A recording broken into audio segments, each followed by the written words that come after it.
अस्सलाम वालेकुम दोस्तों, क्या हाल हैं। उम्मीद करता हूँ कि सब दोस्त खैरियत से होंगे। नदीम वाइस चैनल में खुश आमदीद। अबू अमामा बाहिली रज़ी अल्लाह ताला अन्हु कहते हैं कि रसूलुल्लाह सल्लल्लाहु अलैहि वसल्लम ने फरमाया, मेरे पास दो आदमी आए, इन्होंने मेरे बाजुओं से मुझे पकड़ा और एक खौफनाक पहाड़ के पास ले आए। कहने लगे, इस पर चढ़िए। मैंने कहा, मुझ में इतनी ताकत नहीं। इन्होंने कहा, हम आपकी मदद करते हैं। मैं ऊपर चढ़ गया और पहाड़ की चोटी पर पहुंच गया। अचानक मैंने शदीद चीख व पुकार सुनी। मैंने कहा, ये कैसी आवाज़ें हैं। इन्होंने कहा, ये जहन्नमियों की आहो बुका है। फिर वो मुझे लेकर चल पड़े।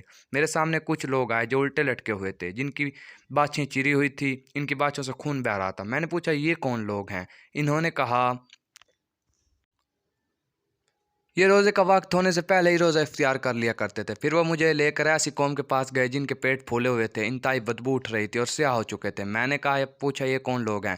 इन्होंने कहा, ये कुफ़ार के मक़तूलीन हैं। फिर वो मुझे लेकर ऐसी कौम के पास गए जो फूले हुए थे, गोया इनकी बदबू पखाने की तरह थी। मैंने पूछा, ये कौन लोग हैं। इसने कहा कि ज़ानी मर्द और औरतें हैं। फिर मुझे लेकर ऐसी औरतों के पास गए जिनके पुस्तानों को सांप डस रहे थे। मैंने पूछा, इनका क्या मामला है। इसने कहा, ये वो औरतें हैं जो अपने बच्चों को दूध नहीं पिलाती थी। फिर मुझे लेकर ऐसे बच्चों के पास गए जो दो नहरों के दरमियान खेल रहे थे। मैंने पूछा, ये कौन लोग हैं। इन्होंने कहा, ये मोमिनीन की बचपन में फौत हो जाने वाली औलाद हैं। फिर मुझे एक ऊंची जगह ले गए। मैंने तीन आदमियों की टोली देखी जो शराब से लुत्फ़ अंदोज़ हो रहे थे। मैंने पूछा, ये कौन लोग हैं।